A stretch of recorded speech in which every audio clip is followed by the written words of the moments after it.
بسم اللہ الرحمن الرحیم۔ حضرت ابن عباس رضی اللہ تعالیٰ عنہ فرماتے کہ نبی کریم صلی اللہ علیہ وسلم ایک رات نماز سے فارغ ہو کر یہ دعا فرمائی، اور یہ نبی کریم صلی اللہ علیہ وسلم کی بڑی پیاری دعا ہے۔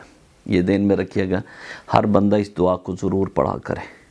اس دعا کے ساتھ انسان کا دل اللہ کے نور سے بھر جاتا ہے، انسان کا ظاہر اور باطن پاک ہو جاتا ہے، اللہ ہر گناہ سے محفوظ فرما دیتا ہے۔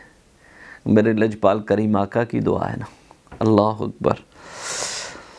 اللہم اجعلنی نورا فی قلبی و نورا فی قبری و نورا من بین یدی و نورا من خلفی و نورا عن یمینی و نورا عن شمالی و نورا من فوقی و نورا من تحتی و نورا فی سمعی و نورا فی بصری و نورا فی شعری و نورا فی بشری و نورا فی لحمی و نورا فی دم و نورا فی عظامی اللہم اعظم لی نورا واعطینی نورا واجعلنی نورا۔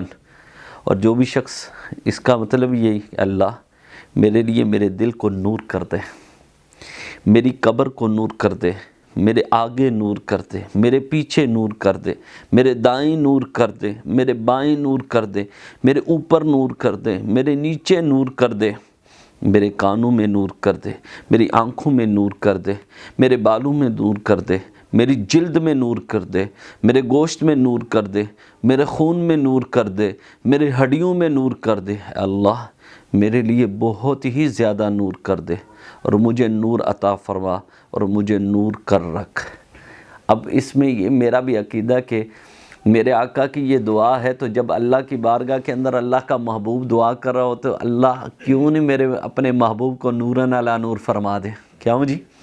اور جو یہ پڑھنے والا ہے، جو بھی پڑھتا ہے روزانہ نبی کریم صلی اللہ علیہ وسلم کی دعا، اللہ اس کے دل کو بھی نور کر دے گا، اس کے چہرے کو بھی نور کر دے گا، اور اس کے ظاہر اور باطن کو بھی نور سے بدل دے گا۔ میرا یہ ایمان ہے، تو اس وجہ سے اس دعا کو ضرور پڑھا کریں۔ یہ جامعہ ترمذی کے اندر کتاب الدعوات کے اندر، تو آپ اس کو ضرور پڑھا کریں۔ یہ بڑی پیاری دعا ہے نبی کریم صلی اللہ علیہ وسلم کی، اور اس کے ساتھ اللہ تبارک تعالیٰ تمہارے لیے روحانیت کے دروازے کھول دے گا، اللہ تعالیٰ تم پر اپنی رحمتیں فرما دے گا۔ تو اللہ تعالیٰ عمل کی توفیق عطا فرمائے۔